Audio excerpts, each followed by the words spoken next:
Hello student, आशा करते हैं आप सभी की प्रिपरेशन काफी अच्छी चल रही है और आप सभी बच्चे अपनी कैंपस जर्नी शुरू करने के लिए पूरी तरीके से तैयारियां कर रहे हैं। आज का दिन बहुत इंपॉर्टेंट दिनों में से एक है। सीमेट का रिजल्ट आया है और सीमेट के रिजल्ट ने बहुत सारे बच्चों के दिल तोड़ दिए हैं। कई सारे बच्चे ऐसे हैं जो खुश हैं अपने रिजल्ट को लेके और कई सारे बच्चे ऐसे भी हैं जो खुश नहीं है अपने रिजल्ट को लेके। तो आज की वीडियो में मैं और प्राजक्ता मैम चर्चा करने वाले हैं उन सभी टिप्स के बारे में जो आपको हम देने वाले हैं आज की चर्चा के माध्यम से, जो आपको काफी हेल्प करेंगी इस जर्नी को आगे बढ़ाने के लिए। प्राजक्ता मैम रिप्रेजेंट कर रही हैं स्टूडेंट्स को और हम चर्चा करने वाले हैं उन सभी बच्चों के लिए जिनका स्कोर कम रहा है और जिनका दिल आज के रिजल्ट के बाद टूटा है। तो बिना देरी के शुरू करते हैं हम आज की चर्चा और आपको देते हैं बहुत सारी टिप्स।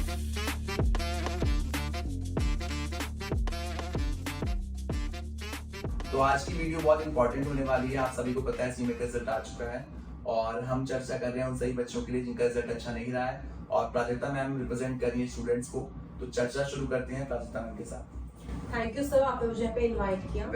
जैसे कि सर मैं रिप्रेजेंट कर रही हूँ एमबीए स्टूडेंट्स को। राइट, बच्चे लोग बहुत ज्यादा अपनी होप्स लगा के बैठे रहते हैं सीमैट के एग्जाम को लेके, बिकॉज वो one of the important exam, leading exam में से तो सर मैं बस इतना ही चाहूंगी, जिन बच्चों का लो स्कोर रहता है सीमैट में या फिर जिन बच्चे का एवरेज रहता है, तो उनके लिए आपकी फर्स्ट टिप क्या रहेगी? तो मैंने बिल्कुल सीधे सीधे पूछ लिया कि पहली टिप क्या रहने वाली है।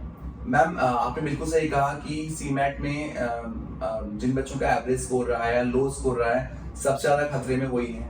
राइट, और जब भी कोई रिजल्ट आता है तो रिजल्ट के जस्ट बाद बच्चे ना ड्रॉप लेने का प्लान कर देते हैं। यार मैं इस साल ड्रॉप करने का प्लान करता हूँ, माइट भी इस साल अच्छा नहीं रहा, अगले साल बहुत अच्छा जाएगा तो मैं अगले साल और अच्छा दूंगा। तो पहले तो मैं पहली टिप तो ये देना चाहूंगा कि अगर आपके मन में 0.1% भी ख्याल है ना ड्रॉप करने का, तो आप ड्रॉप करने का बिल्कुल मत सोचना। ये मेरा अपना एक्सपीरियंस है कि हर साल आपसे बेहतर कंपटीशन मार्केट में आना है और डे बाय डे चीजें और मुश्किल ही होनी है, आसान नहीं होने वाली।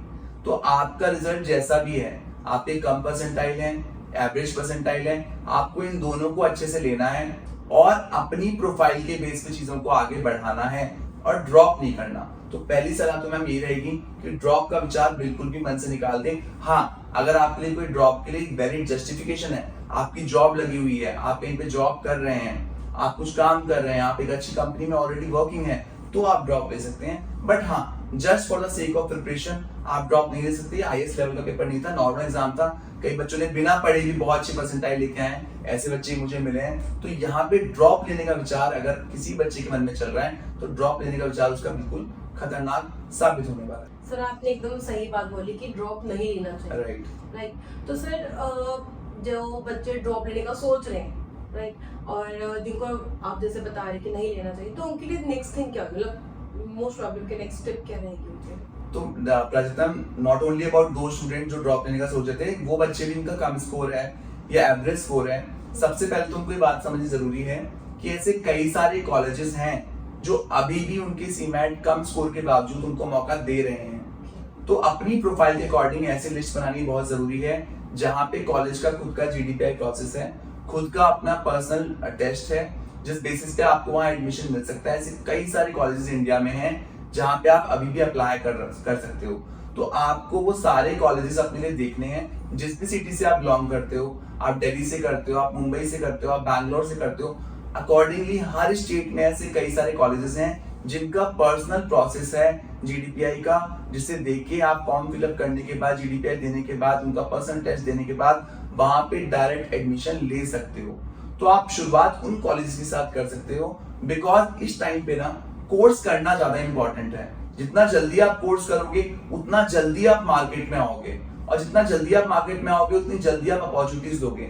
हमने पहले भी कई सारे पॉडकास्ट किए हैं जहाँ पे हमने बात करी कि जॉब्स हैं मार्केट में, बट जॉब्स अभी लिमिटेड टाइम पीरियड के लिए हैं। ऐसा नहीं कि 10 साल 20 साल रहेंगी। हाँ, जो जितना जल्दी आएगा उतना ज्यादा एक्सपीरियंस होगा मार्केट में, उतना ज्यादा एक्सपीरियंस होगा तो कल को आपके लिए बेहतर ऑप्शंस होंगे।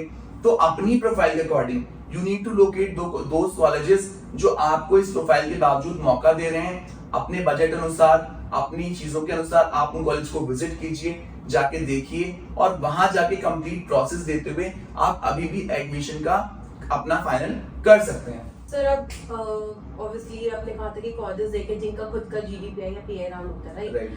तो सर अब कॉलेजेस चूज करते वक्त अब बच्चों को क्या मतलब ध्यान रखना चाहिए?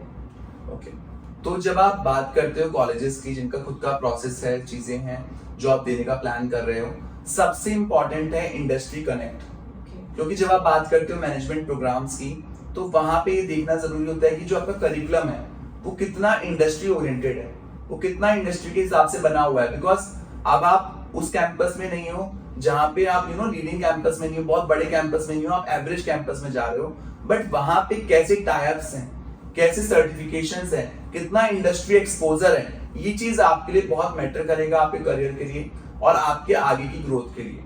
तो जहां भी आप जा रहे हो वहां पे प्रॉपर आप स्टडी करो, करिकुलम कैसा है, कितने सर्टिफिकेशन है, इंडस्ट्री कनेक्ट कैसा है, कितना जॉब ओरिएंटेड प्रोग्राम है, ये जो भी आप करना चाहते हो, जिस भी स्पेशलाइजेशन में आप आगे बढ़ना चाहते हो, वहां पे कितने सर्टिफिकेशंस आपको मिल रहे हैं, किस तरीके से पढ़ाई कराई जा रही है, कैंपस का एनवायरनमेंट कैसा है, कैंपस में जब आप जा रहे हो तो फैकल्टी कैसी है। तो आपको एक थॉरो रिसर्च करना बहुत इंपॉर्टेंट है जब आप कैंपस के लिए आगे बढ़ रहे हो, तो ये पॉइंट का भी आपको काफी ध्यान रखना है। तो सर वैसे तो आपकी टिप्स सुन के मुझे खुद को MBA में एडमिशन लेने का मन कर रहा है दोबारा से।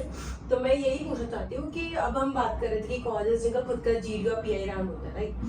तो सर जब बच्चा GD PI राउंड देता है, which is one of the important process, right? तो उसमें बच्चे को क्या ध्यान रखना चाहिए? बिल्कुल सही सवाल पूछा आपने कि जब हम बात करें, हम सीमेट का स्कोर तो हमारा अच्छा नहीं है, हम जा रहे हैं GDPI प्रोसेस के थ्रू जा रहे हैं या फिर हम टेस्ट के थ्रू जा रहे हैं, कोई पर्सनल टेस्ट भी हो सकता है किसी यूनिवर्सिटी का। तो आप ऑलरेडी सीमेट की प्रिपरेशन कर चुके हैं, सीमेट में आपने बहुत कुछ पढ़ा भी होगा, और जो बच्चा सीमेट देता है वो काफी सारे और भी एंट्रेंस देता है, कैट भी आपने दिया होगा कई सारे बच्चों ने। तो आप प्रिपेयर्ड ऑलरेडी हो, आपको ऑलरेडी बहुत कुछ पता है। तो यहाँ पे आपका फोकस रहना बहुत जरूरी है। आप क्यों MBA कर रहे हो, क्यों PGDM कर रहे हो, कई सारे क्वेश्चंस होते हैं, करंट अफेयर्स के भी क्वेश्चंस होते हैं। तो आपको हर वर्टिकल के लिए अपने आप को तैयार करना होगा। GDPI प्रोसेस बहुत स्ट्रांगली देना, बहुत प्रिपरेशन के साथ देना बहुत जरूरी है, क्योंकि अब आपको उन कॉलेजेस में से बेस्ट कॉलेज अपने लिए चूज करना है जहां आप डायरेक्ट एडमिशन देख रहे हो। और बेस्ट कॉलेजेस के लिए मैटर करता है स्टूडेंट कैसा है, वो स्टूडेंट प्रोफाइल पे बहुत फोकस करते हैं कि जो भी बच्चा उनके पास जाए उसकी कॉम स्किल्स अच्छी हो, उसकी पर्सनैलिटी अच्छी हो, उसके पास नॉलेज हो। क्योंकि अगर बच्चा अच्छा नहीं होगा, रॉ मटेरियल अच्छा नहीं होगा, तो एंड प्रोडक्ट अच्छा नहीं होगा। तो हर कॉलेज जो डायरेक्ट एडमिशन भी दे रहा है वो आपको मौका तो दे रहा है कि आप उनके यहाँ आ जाओ, बट ऐसा नहीं है कि वो हर बच्चे को एडमिशन दे रहे हैं, वहां रिजेक्शन भी होगा। तो यहाँ आपका रिजेक्शन ना हो, इसलिए आपको अपने आप को प्रिपेयर करना जरूरी है। आप अपने आप को वेल प्रिपेयर्ड करो, जो भी मॉक इंटरव्यूज हैं वो मॉक इंटरव्यूज देखो, आप मॉक इंटरव्यूज के लिए प्रिपरेशन करो अपना मॉक इंटरव्यूज देख देख के, ताकि आप वहां पे अपना बेस्ट दे पाओ। सीमेट रिजल्ट अच्छा बुरा वो सब अब पास्ट टेंस में चला गया, अब आपको प्रेजेंट पे काम करना है जो आपका फ्यूचर बदलेगा, राइट? तो प्रेजेंट पे यू नीड टू फोकस कि भैया आप मुझे इस कॉलेज को बताना है कि I am the best student, मुझे आप अपने कैंपस में लो ताकि मैं एक कोर्स कर पाऊं और एक बेहतर अपॉर्चुनिटी में आगे बढ़ पाऊं। तो कॉलेज के लिए भी उतना इंपॉर्टेंट है, जब कॉलेज डायरेक्ट एडमिशन लेता है तो उसके लिए बड़ा इंपॉर्टेंट है एक अच्छे बच्चे को लेना है, क्योंकि अच्छा बच्चा उनके पास जाएगा तो अच्छा प्लेसमेंट ऑटोमेटिकली उनके पास आएगा जो उनकी मार्केटिंग करेगा। No college in India want a student जिसका प्लेसमेंट ना हो, उनको रॉ मटेरियल अच्छा चाहिए। तो अभी आपको एक अभी ध्यान रखने की जरूरत है, इस टाइम पे इस रिजल्ट को लेकर आप हताश ना रहें, आगे बढ़ें, अपने ऊपर काम करें, अपनी पर्सनैलिटी पे काम करें, अपनी नॉलेज पे काम करें, उस पे काम करना ना छोड़ें।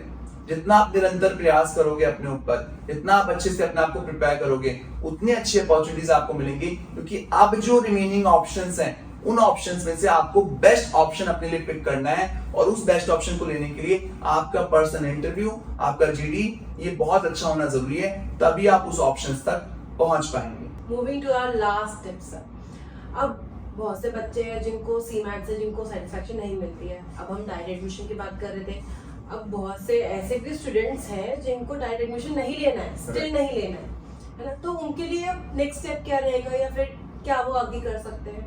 देखिए, मैं बिल्कुल जानता हूँ कि डायरेक्ट एडमिशन की तरफ जाने में कई बच्चे संकोच करते हैं कि भैया मुझे डायरेक्ट नहीं जाना, आई वांट समथिंग जो मुझे मेहनत से मिले, जो मुझे किसी एंट्रेंस के थ्रू मिले। तो अभी भी कई सारे एंट्रेंस थे जिन पे आप काम कर सकते हैं। मैट का एंट्रेंस अभी बचा हुआ है, मे मैट बचा हुआ है, अभी एटमा की डेट्स निकल गई हैं खैर एंट्रेंस, बट आप कई बच्चों ने भर भी दिया होगा एटमा के लिए। आप CUET PG दे सकते हैं, ये सारे एंट्रेंस अभी आपके बच्चे में, इनके लिए आप अपनी हिम्मत बटोर के अगर आप आगे बढ़ते हैं तो definitely you can get still better options जो आपको एंट्रेंस के थ्रू मिलेंगे। तो एंट्रेंस अभी भी आपके लिए बचे हुए हैं। कई सारी यूनिवर्सिटीज ऐसी हैं जिनके अपने एंट्रेंस टेस्ट होने हैं, जिसके बेसिस पे वो आपका एडमिशन देंगे, तो वो आप फिगर आउट कर सकते हो। उनको फिगर आउट करते हुए आप एक रोड मैप प्रिपेयर कर सकते हो कि कैसे मैं अपने एक बेस्ट कॉलेज की तरफ जा सकता हूँ। हाँ, बट कहीं ना कहीं आप एंट्रेंस में तो आप कर ही सकते हो जो भी आप चीजें कर रहे हो, कहीं ना कहीं जो आपके मन में सवाल है ना कि मैं डायरेक्ट की तरफ ना जाके ऐसे ऑप्शंस को ही देखूं जो टियर 2 कैटेगरी में या टियर 1 में, टियर 1 के तो खैर ऑप्शंस अब नहीं बचे हैं उस लेवल पे, टियर 2 कैटेगरी में जो ऑप्शंस हैं, तो वहां पे अभी आप जो रिमेनिंग एंट्रेंस है उन पे भी अगर आप फोकस कर लोगे ना तो you can get your dream college. तो अभी भी ये तो वही वाली बात है कि ना इस जर्नी में प्राजक्ता आपको बार बार गिरना है और खुद उठना है, खुद सेल्फ मोटिवेट करना है अपने आप को और मोटिवेट करके आगे बढ़ना है और चीजों को देखना है। मैंने ऐसे कई बच्चों को देखा है जो सारे एंट्रेंस देते हैं, वो मैट भी देंगे, वो कैट भी देंगे, वो जैट भी देंगे, वो सी मैट भी देंगे, वो जी मैट भी देंगे, वो हर एंट्रेंस देंगे और एंट्रेंस में वो जब तक उनको वो सेटिस्फाइंग स्कोर नहीं मिलेगा तब तक वो एंट्रेंस देते हैं। तो ऐसे बच्चे भी इस देश में हैं जो मैंने देखा है जिन्होंने आखिरी एंट्रेंस दिया और छक्का मार दिया, 99 परसेंटाइल लेके आ गए मैट में और उन्होंने अपना ड्रीम कैंपस उससे लिया। तो ऐसे भी बच्चे होते हैं जो बाद में अच्छा कर जाते हैं। तो इसमें हमने क्या सीखा, हिम्मत नहीं हारनी है। अगर आपका स्कोर कम रहा है तो अभी जो एंट्रेंस है, रिमेनिंग एंट्रेंस आपके हाथ में बचे हुए हैं, अपनी कमियों को जानते हुए जो भी आपने कमी देखी अपनी सीमेट के साथ या कैट के साथ या जेड के साथ, जो भी आपने एंट्रेंस दिए हुए हैं, उन कमियों पे आपको काम करना है। You need to focus on those mistakes जो आपने पहले कर दी हैं। This is the right time to analyse your mistakes and उन चीजों पे काम करना जिससे अभी आप कोई गलती ना करते हुए बेस्ट रिजल्ट लेके आ पाओ। अभी भी बहुत ऑप्शंस बचे हैं, हम यही कहना चाहेंगे, मन बिल्कुल छोटा ना करें। अभी ऑप्शन जो बचे हैं उन पे आप फोकस करते हुए आगे अपनी प्रिपरेशन के साथ, अपनी मेहनत के साथ आगे बढ़ें। बिकॉज मैंने देखा है जो बच्चा मेहनत करता है उसके पास बहुत कुछ होता है। रिजल्ट तो अच्छा आना ही आना है, आपकी मेहनत का बाई प्रोडक्ट है रिजल्ट आना। हाँ, थोड़ी देर जरूर लग गई है, सीमेट भी अच्छा नहीं गया, बट अभी भी कई एंट्रेंसेस पे आप फोकस कर सकते हो। सर, हमारा टिप्स का सेशन तो खत्म हो गया, बट ओवरऑल अगर मैं बात करूं कि कोई बच्चा एमबीए पीजीडीएम वैसे भी अगर लेना चाहता है या नॉट ओनली फॉर सीमैट, कोई और टेस्ट के थ्रू भी ले रहा है, तो ओवरऑल उन बच्चों के लिए आपकी सलाह क्या रहेगी सर? देखिए, साल बहुत इंपॉर्टेंट है 2025, इकोनॉमिकली भी और बिजनेस के हिसाब से भी बहुत बड़ी बड़ी कंपनीज इंडिया में निवेश कर रही हैं। इंडिया बहुत तेजी से आगे बढ़ रहा है। हाल ही में कई जगह पे इलेक्शंस हुए हैं और इलेक्शन के बाद चीजें चेंज हुई हैं, तो अभी ना अपॉर्चुनिटीज बहुत आने वाली हैं। और अपॉर्चुनिटी कौन ले पाएगा? जो राइट टाइम के लिए प्रिपेयर्ड होगा। और प्रिपेयर्ड आप कैसे होंगे? जितनी जल्दी आप ये प्रोग्राम करेंगे।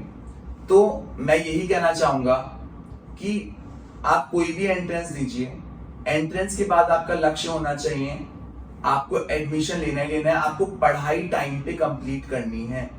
अगर आप राइट टाइम पे प्रिपेयर्ड होंगे तो आप सही अपॉर्चुनिटी ले पाएंगे। इस चीज को ऐसे समझिए, लेट्स सपोज 2 साल बाद इंटरव्यू में आपको पूछा गया कि आपके पास इंटरव्यू में अप्लाई करने के लिए एमबीए या फिर पीजीडीएम की डिग्री होनी अनिवार्य है और आपके पास वो डिग्री नहीं है बिकॉज आपने ड्रॉप कर दिया था, तो आप तो एलिजिबल ही नहीं हुए, आप तो इस अपॉर्चुनिटी के लिए रेडी ही नहीं है और तब आपको मलाल हो रहा है कि यार मैंने ड्रॉप कर दिया था इतना साल। तो ये चीज आपके साथ नहीं होनी चाहिए। जितनी जल्दी आप मार्केट में आओगे उतना जल्दी आप एक्सपीरियंस गेन करोगे और जितना ज्यादा आप एक्सपीरियंस गेन करोगे उतना ज्यादा आपको अपॉर्चुनिटीज मिलनी ही मिलनी है। ये सही टाइम है आगे बढ़ने का। तो मैं कहूंगा जिंदगी का काम है चलना, और जो चलता है उसको मंजिलें अपने आप मिलती जाती हैं। तो रुके बिल्कुल भी नहीं। जैसा भी आपके एंट्रेंसेस जा रहे हैं उन एंट्रेंसेस के बेस पे अपनी बकेट लिस्ट प्रिपेयर कीजिए। जो कैंपस आपको मिल रहे हैं उन कैंपस को विजिट कीजिए। विजिट करने के बाद आप देखिए कहाँ का एनवायरनमेंट आपको समझ में आ रहा है, कहाँ का एम्बियंस आपको अच्छा लग रहा है, किस कैंपस में आपको लग रहा है कि सर्टिफिकेशन अच्छे मिल रहे हैं, किस कैंपस में आपको ओवरऑल एनवायरनमेंट बहुत अच्छा लग रहा है, जहाँ पे आपको ग्रोइंग एनवायरनमेंट मिल रहा है, तो आप ग्रो करोगे ही करोगे। हाँ, जो बच्चा टियर 1 कैंपस में उसके लिए प्लेटफॉर्म थोड़ा बड़ा है, आपके लिए थोड़ा छोटा है, बट जिंदगी की रेस में आफ्टर 5 इयर्स ऐसा भी हो सकता है कि आप उसको बीट कर जाएं।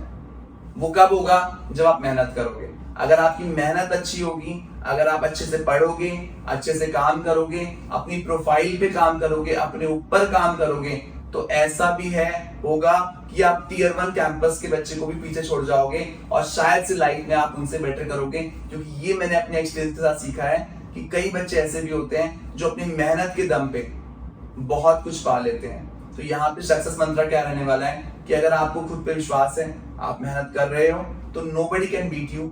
हाँ, आपको जल्दी से जल्दी मार्केट में आना जरूरी है, एक्सपीरियंस करना जरूरी है, कुछ भी करना जरूरी है, घर नहीं बैठना है, ड्रॉप बिल्कुल नहीं लेना है। तो यही होगी हमारी आखिरी एडवाइस। तो आज की वीडियो का अंत इसी आखिरी सलाह के साथ। हम आशा करते हैं हमारी सलाह आपके काम की रहेंगी और आप अपनी जिंदगी में ऐसे ही कई सारे अच्छे मुकाम पाते जाएंगे, खुश रहेंगे, आगे बढ़ते रहेंगे, निरंतर प्रयास करते रहेंगे, तो कोई भी चुनौती आपके सफर में नहीं आ पाएगी, नहीं टिक पाएगी। ये मैं आपको लिख के कह रहा हूं। तो आज की वीडियो यहीं तक। फिर भी अगर कोई चिंता आपको सता रही है, कोई क्वेरी आपके मन में चल रही है, तो स्क्रीन पे दिए गए नंबर पे आप हमसे कांटेक्ट कर सकते हैं। साथ ही साथ आप हमें कमेंट सेक्शन में कमेंट करके बता सकते हैं कि आज की वीडियो आपको कैसी लगी है। साथ ही साथ कोई नया टॉपिक अगर आपको चाहिए डिस्कशन के लिए, तो वो भी टॉपिक आप हमें कमेंट सेक्शन में बता सकते हैं। आशा करते हैं 2025 आपके लिए काफी धमाकेदार रहने वाला है और एक बेहतरीन कॉलेज तक पहुंचने में आप सभी बच्चे सफल रहने वाले हैं। Thank you so much for watching us. Best of luck.